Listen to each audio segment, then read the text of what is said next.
Dicen que Dios nunca llega tarde, solo llega en el momento exacto, que cuando el corazón es generoso, el cielo toma nota, y que a veces, detrás del rostro de un desconocido, se esconde la respuesta a todas nuestras oraciones. Esta es la historia de un hombre que lo perdió todo, pero nunca perdió su fe. Un hombre que en su noche más oscura abrió su puerta a un extraño, sin saber que estaba abriendo la puerta a un milagro. Porque hay encuentros que no son casualidad, hay actos de bondad que cambian destinos. Si crees que Dios recompensa los corazones generosos, suscríbete a este canal y activa la campanita para más historias que fortalecen tu fe.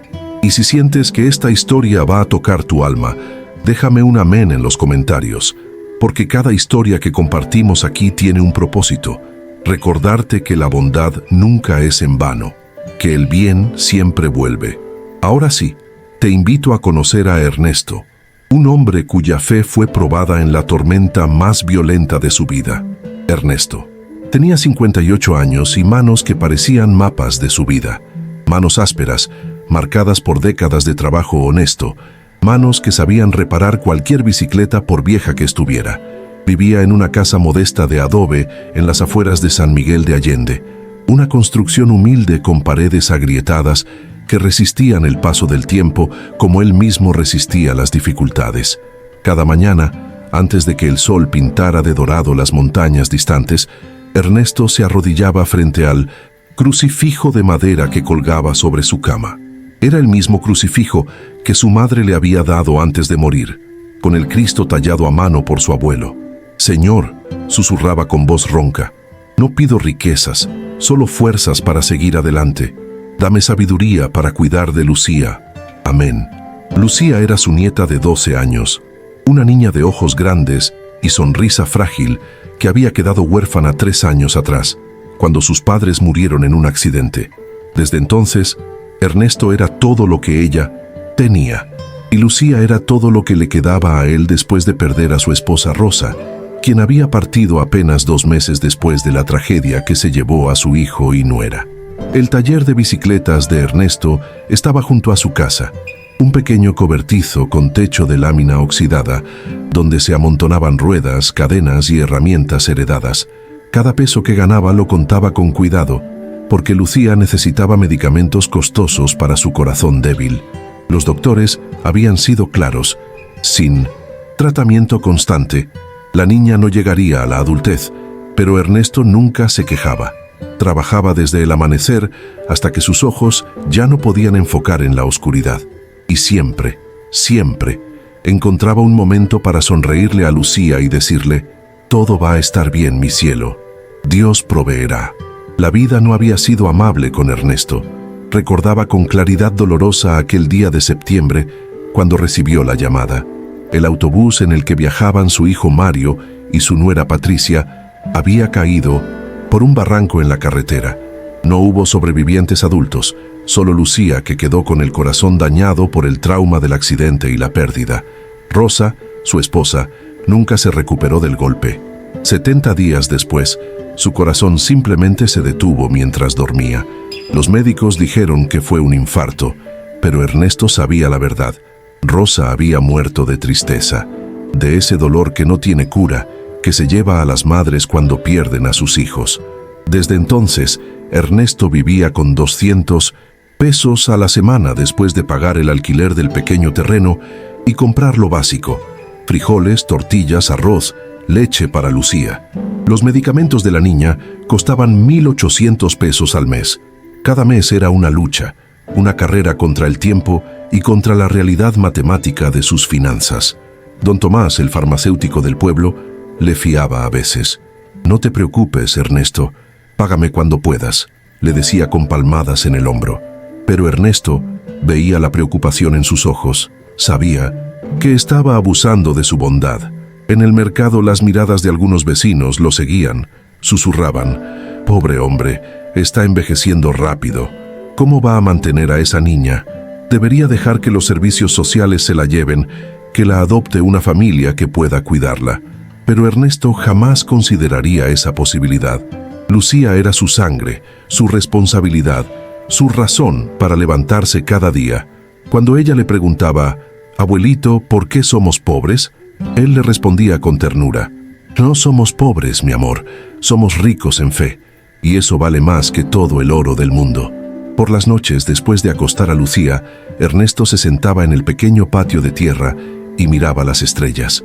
A veces le hablaba a Rosa, a Mario, a Patricia.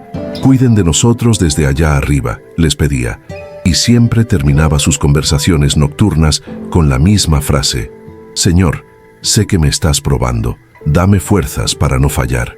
Aquella tarde de octubre comenzó como cualquier otra, con un sol implacable que horneaba la tierra seca. Ernesto estaba en su taller reparando la bicicleta de un niño del pueblo cuando notó que el cielo empezaba a cambiar. Nubes oscuras, densas como el humo, se arrastraban desde las montañas con una velocidad antinatural. El viento llegó primero, ráfagas que levantaban polvo y hacían crujir las láminas del techo. Los perros del vecindario comenzaron a aullar, ese aullido ancestral que presagia tormenta. Ernesto miró hacia su casa y vio a Lucía asomada a la ventana con ojos preocupados. «Tranquila, mi cielo, solo es una tormenta», le gritó, aunque él mismo sentía una inquietud extraña en el pecho. Las nubes se tragaron el sol en cuestión de minutos. La tarde se convirtió en noche prematura.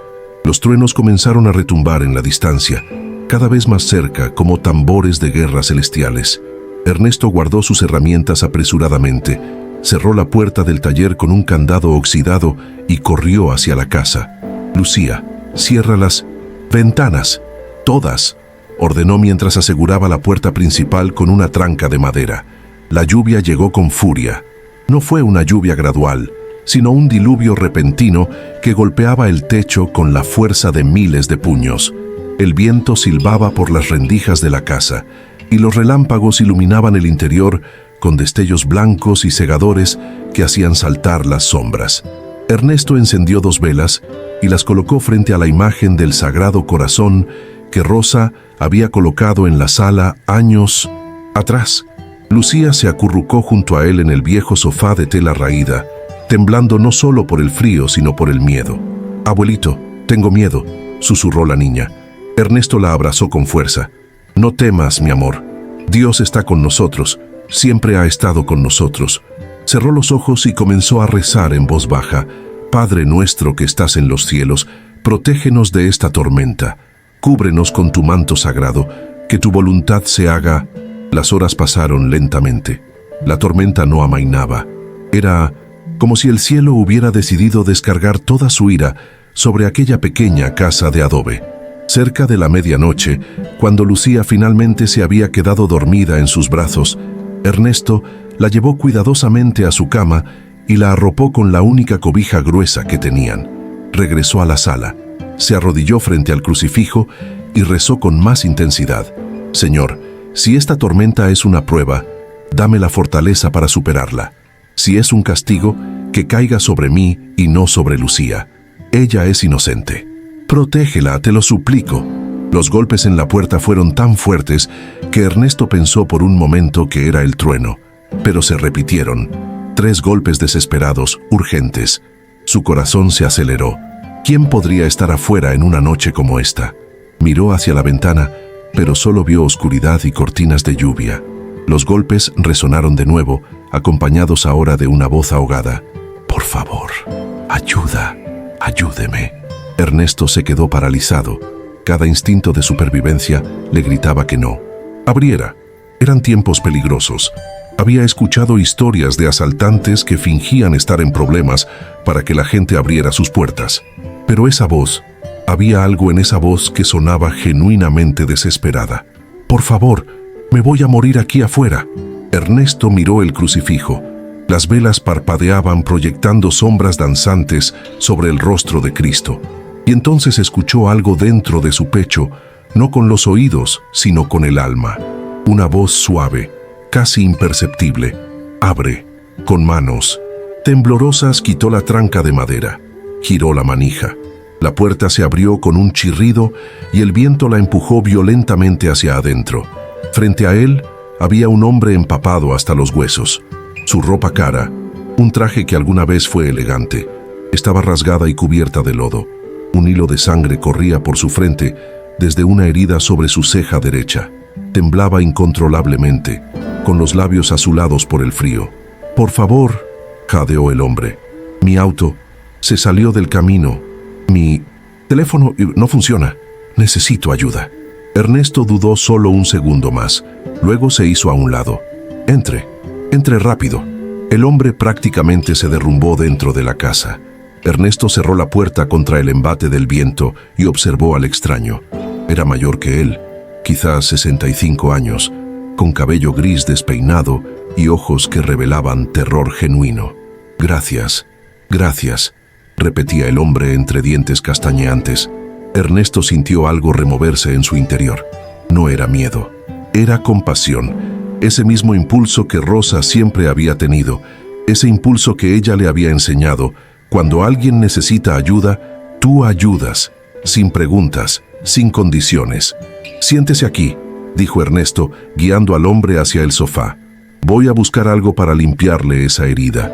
Ernesto trabajó en silencio, con agua tibia que calentó en una olla pequeña y los últimos algodones que le quedaban del botiquín de primeros auxilios. Limpió cuidadosamente la herida en la frente del extraño. No, era profunda, pero había sangrado bastante. «Esto va a arder un poco», advirtió antes de aplicar alcohol. El hombre hizo una mueca, pero no se quejó. Mientras Ernesto curaba la herida, notó las manos del extraño. Eran manos suaves, sin callos, manos que nunca habían conocido el trabajo duro. Los restos de su traje, aunque arruinados, eran de tela fina. Este hombre venía de un mundo muy diferente al suyo. «¿Qué hacía manejando en una noche como esta?», preguntó Ernesto mientras colocaba un pequeño vendaje sobre la herida. El hombre suspiró profundamente. «Venía de la ciudad. Negocios. Pensé que podría llegar antes de que empeorara el clima. Fui un tonto». «Todos cometemos errores», respondió Ernesto. Se levantó y fue a su pequeña habitación. Regresó con la única cobija seca que tenía, la misma que había cubierto a Lucía minutos antes. La colocó sobre los hombros del hombre. «Quítese esa ropa mojada. Le traeré algo seco. No quiero causar molestias». «Ya causó molestias viniendo a mi puerta», bromeó Ernesto con una sonrisa cansada. «Ahora déjeme terminar el trabajo».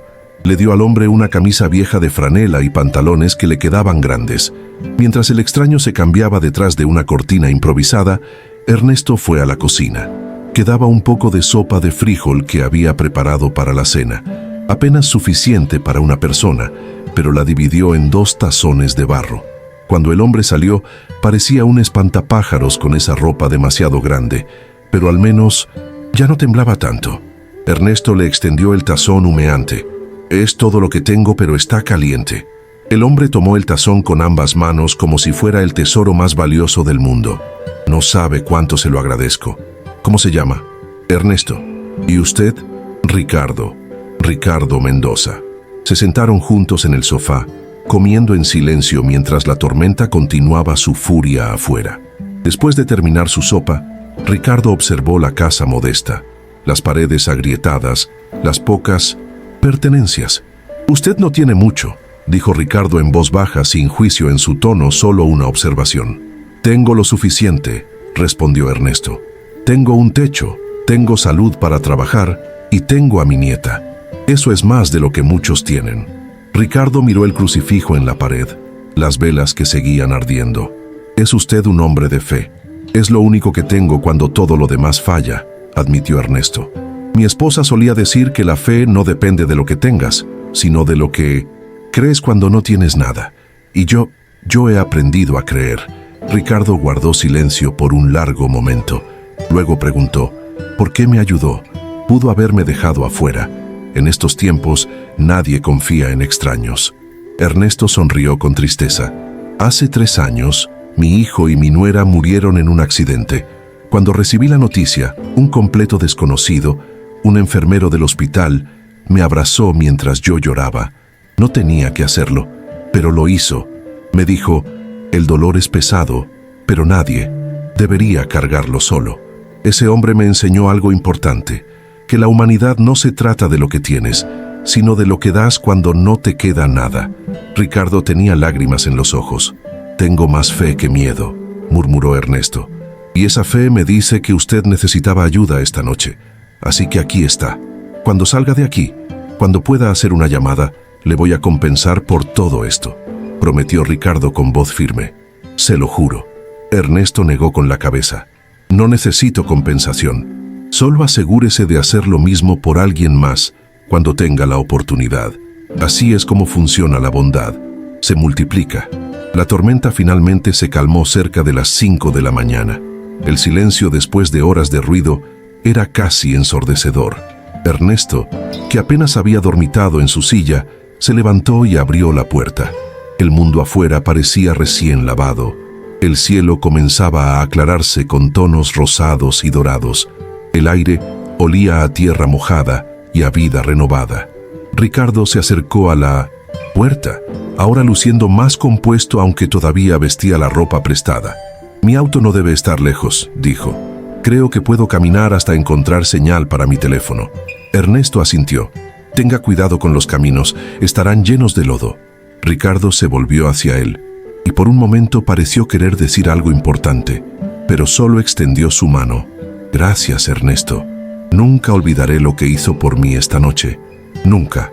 Se dieron un apretón de manos firme. Luego Ricardo salió y comenzó a caminar por el sendero enlodado, volviéndose una vez para saludar con la mano antes de desaparecer detrás de una curva. Ernesto cerró la puerta suavemente. Se sentía extraño, como si algo fundamental hubiera cambiado en el aire.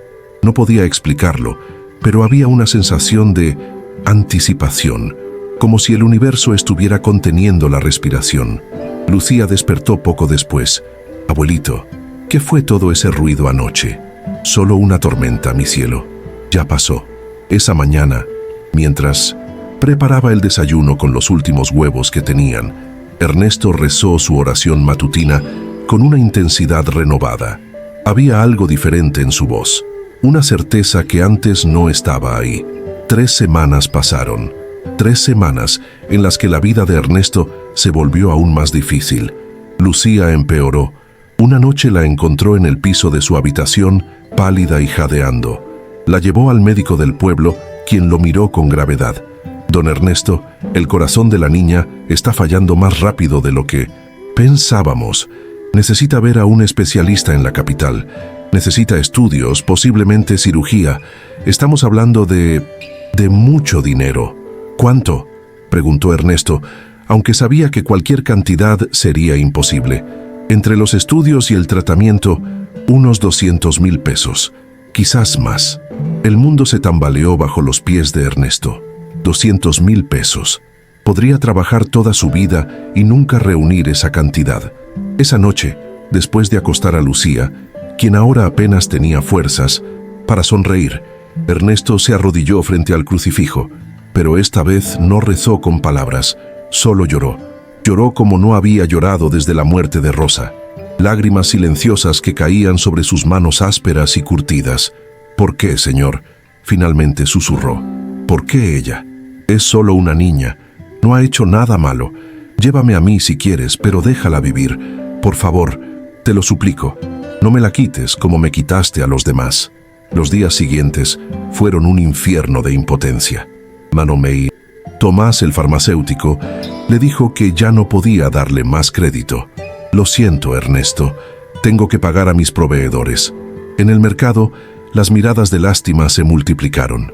Doña Carmen, la chismosa del pueblo, le dijo a otra vecina en voz lo suficientemente alta para que Ernesto escuchara: «Ese pobre hombre, la niña no va a durar mucho. Es una pena, pero así es la vida. A veces Dios tiene otros planes». Ernesto apretó los puños, pero no dijo nada. Compró lo poco que podía pagar y regresó a casa. Una tarde, mientras Lucía dormía, se sentó en su taller vacío. No había tenido trabajo en días.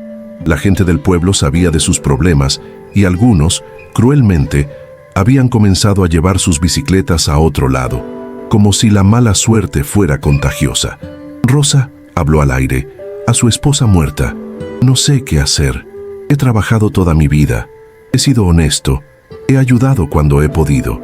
Y aún así estoy aquí, viendo morir a nuestra nieta y sin poder hacer nada. Su voz se quebró. ¿Dónde está Dios ahora? ¿Dónde? Pero incluso en su desesperación, incluso cuando las dudas lo asediaban, una pequeña llama seguía ardiendo en su pecho. Esa fe que Rosa le había enseñado, esa fe que su madre le había inculcado, débil, vacilante, pero viva. Tengo más fe que miedo, se repitió a sí mismo como un mantra. Tengo más fe que miedo.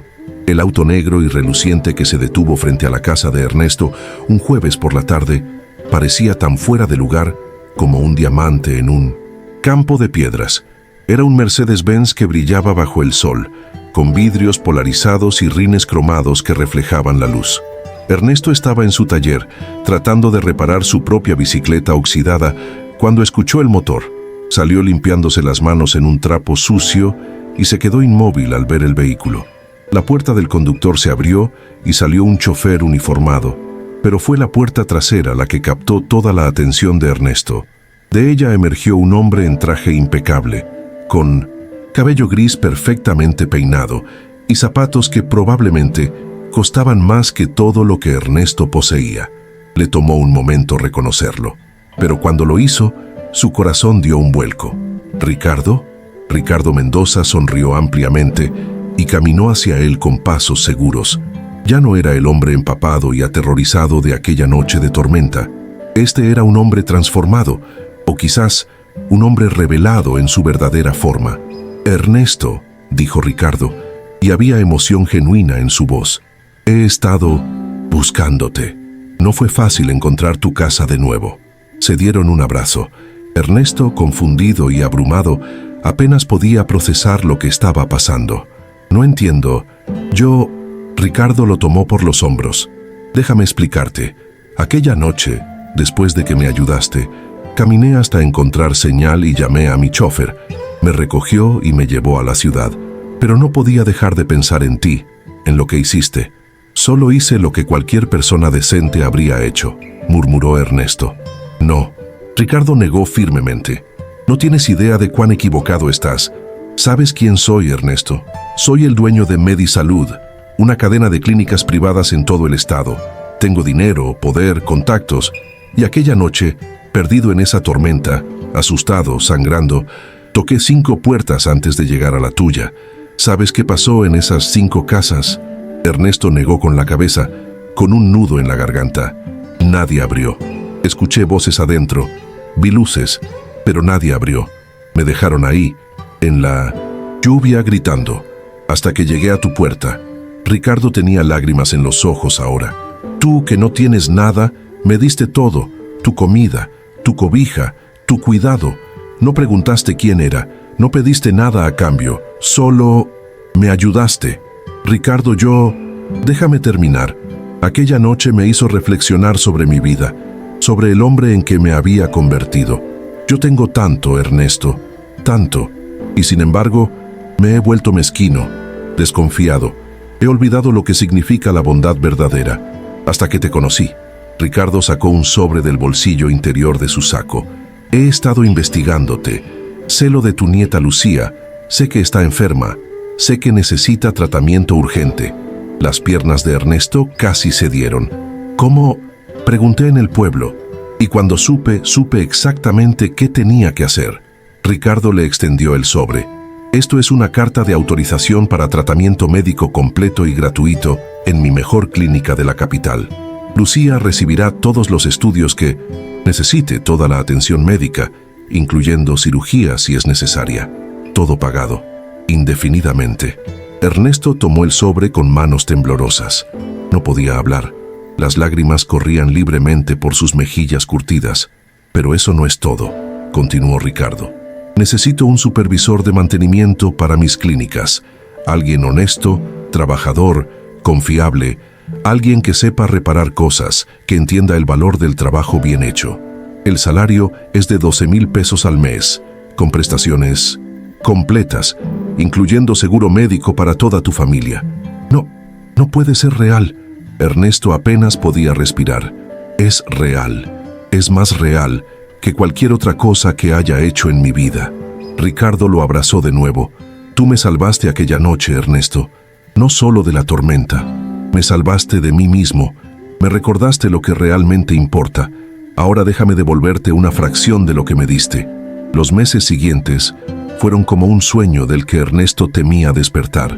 Lucía fue trasladada a la clínica Medisalud en la capital, donde el mejor cardiólogo pediátrico del país la examinó personalmente.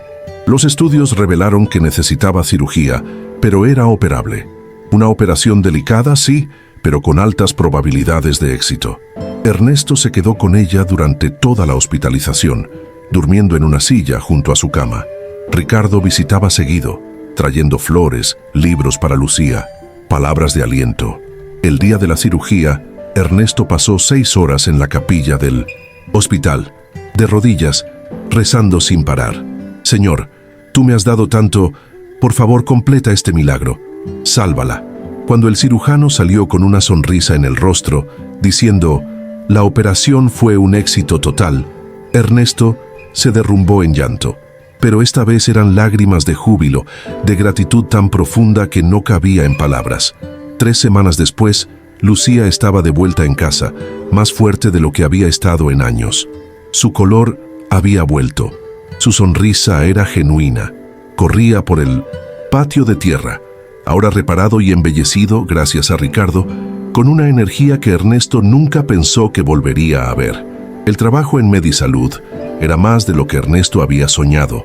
No solo mantenía las instalaciones, era respetado, valorado. Los empleados lo saludaban con cariño. Los pacientes le agradecían cuando reparaba algo en sus habitaciones. Por primera vez en años, se sentía útil más allá de la supervivencia básica.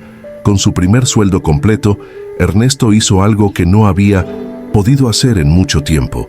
Fue a la iglesia del pueblo y dejó una ofrenda generosa. Se arrodilló frente al altar mayor y susurró, «Gracias, Señor, gracias por no abandonarme, por recordarme que tú siempre estás aquí, incluso en las noches más oscuras». El padre Miguel, que había conocido a Ernesto desde niño, se acercó después de la misa. «Me enteré de lo que pasó, hijo. Es un milagro». «Sí, padre», respondió Ernesto con una sonrisa, «pero no fue un milagro que cayó del cielo. Vino disfrazado de tormenta y de un extraño en mi puerta. Dios habla en los momentos de silencio, pero actúa a través de nuestras decisiones. La casa de adobe fue reparada, las grietas en las paredes selladas, el techo reforzado, las ventanas reemplazadas. Pero Ernesto se aseguró de que mantuviera su esencia humilde. No quería olvidar de dónde venía, lo que había vivido. El crucifijo de su madre seguía en el mismo lugar, ahora acompañado de una fotografía enmarcada. Ernesto, Ricardo y Lucía, sonriendo juntos, frente a la clínica. 6 meses después del milagro, Ernesto y Ricardo estaban sentados en el patio de la casa, viendo a Lucía jugar con otros niños del vecindario. El sol de la tarde pintaba el cielo de naranja y púrpura. «Tengo una idea», dijo Ernesto de repente. Ricardo lo miró con curiosidad. «Te escucho. Mi taller está vacío la mayor parte del tiempo ahora. Pensaba, ¿qué tal si lo convierto en un lugar donde los niños del pueblo puedan aprender a reparar cosas, bicicletas, juguetes, lo que sea, sin costo, solo para enseñarles un oficio, darles algo productivo que hacer?» Los ojos de Ricardo se iluminaron. «Es una idea hermosa. ¿Necesitas ayuda con herramientas? ¿Materiales? No quiero abusar de tu generosidad». «Ernesto», Ricardo lo interrumpió con firmeza, «tú me enseñaste que la generosidad no tiene límites cuando viene del corazón. Déjame ser parte de esto, por favor».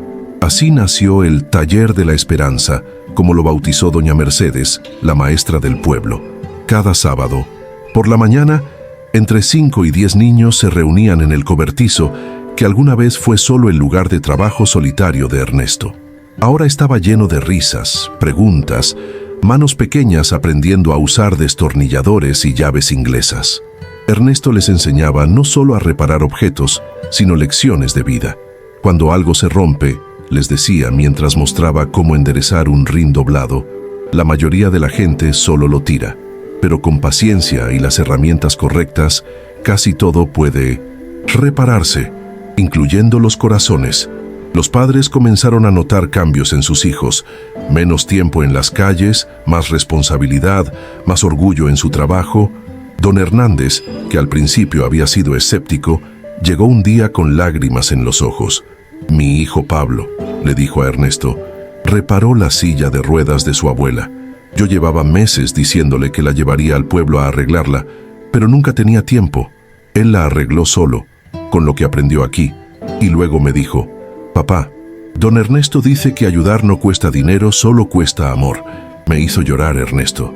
La noticia del taller se expandió. Pronto no eran solo niños del pueblo, sino de comunidades vecinas. Ricardo donó más herramientas, un techo nuevo para el cobertizo, bancas para que los niños trabajaran cómodamente. Pero lo más hermoso sucedió cuando los primeros graduados del taller comenzaron a abrir sus propios pequeños negocios de reparación. Javier, un muchacho de 16 años que había llegado, tímido y sin dirección, ahora tenía un puesto en el mercado donde reparaba electrodomésticos. «Todo lo que sé se lo debo a don Ernesto», le decía a sus clientes. Una tarde, mientras Ernesto cerraba el taller, después de una sesión particularmente productiva, encontró a Ricardo esperándolo afuera, recargado en su Mercedes. «¿Sabes qué he estado pensando?», dijo Ricardo. «Deberíamos expandir esto. Tengo contactos en otros pueblos. Podríamos crear una red de talleres comunitarios, todos siguiendo tu modelo». Ernesto se quedó sin palabras por un momento. Luego sonrió. «¿Sabes? Aquella noche de tormenta, cuando abrí mi puerta, nunca imaginé que estaría abriendo la puerta a todo esto». «Yo tampoco», admitió Ricardo. «Pero creo que así funciona la gracia de Dios. Nunca llega como esperamos, pero siempre llega en el momento exacto». Doña Carmen, la misma que había murmurado sobre Ernesto meses atrás, ahora llevaba a su nieto al taller cada sábado. Un día se acercó a Ernesto con la cabeza gacha. «Don Ernesto, necesito pedirle perdón. Yo dije cosas horribles cuando usted estaba sufriendo. Hablé cuando debí haber ayudado». Ernesto le puso una mano en el hombro. «Doña Carmen, el perdón no se pide, se da. Y ya está dado. Lo que importa es que todos estamos aquí ahora, tratando de hacer del mundo un lugar mejor». La mujer lloró y lo abrazó. La casa de Ernesto se convirtió en un refugio no solo para niños que querían aprender, sino para cualquiera que necesitara ayuda. Un lugar donde siempre había una taza de café caliente, un oído que escuchaba, una palabra de aliento. Lucía, ahora saludable y radiante, ayudaba a su abuelo en el taller. Había algo poético en ello. La niña cuya vida fue salvada por un acto de bondad, ahora perpetuando ese legado de generosidad. «Abuelito», le preguntó una noche mientras cenaban, «¿por qué ayudaste a don Ricardo aquella noche? ¿No tenías miedo?». Ernesto sonrió y la miró con ternura. «Claro que tenía miedo, mi cielo, pero tu abuela Rosa me enseñó algo importante. La fe no es la ausencia de miedo. La fe es hacer lo correcto aunque tengas miedo. Y esa noche, lo correcto era abrir la puerta. ¿Y si hubiera sido alguien malo? Entonces habría sido parte del plan de Dios de todas formas», respondió Ernesto. «Pero no lo fue. Y mira todo lo que vino de ese momento. Tú estás sana. Yo tengo trabajo. Los niños tienen un lugar donde aprender. El bien se multiplica, Lucía. Siempre se multiplica». 2 años después de aquella noche de tormenta, Ernesto se arrodilló frente al mismo crucifijo que había testificado sus oraciones más desesperadas. Pero esta vez no rezaba por alivio o salvación. Rezaba por gratitud. «Señor», susurró, «me probaste en la oscuridad y me encontraste fiel. Me mostraste que tú hablas en los momentos de silencio, en esas decisiones pequeñas que tomamos cuando nadie está mirando excepto tú. Gracias por enviarme a Ricardo. Gracias por salvar a Lucía. Gracias por recordarme que el bien siempre vuelve, aunque a veces tome caminos que nunca imaginamos». Se levantó y miró por la ventana. El taller estaba lleno de niños trabajando, riendo, aprendiendo.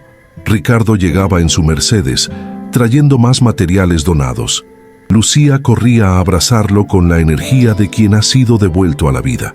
Y Ernesto supo, con una certeza que venía del alma, que su sufrimiento no había sido en vano, que cada lágrima derramada había regado el jardín de este milagro, que Dios nunca había estado ausente, ni siquiera en las noches más oscuras.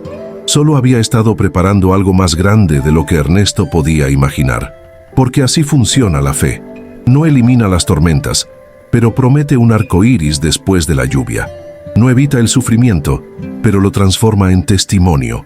No responde siempre cuando queremos, pero siempre responde en el momento exacto. Si esta historia tocó tu corazón, si te recordó que la bondad nunca es en vano, déjame un amén en los comentarios. Suscríbete a este canal para más historias que fortalecen tu fe y nos recuerdan que Dios habla en los momentos de silencio, en esas decisiones que tomamos cuando nadie nos ve, excepto Él.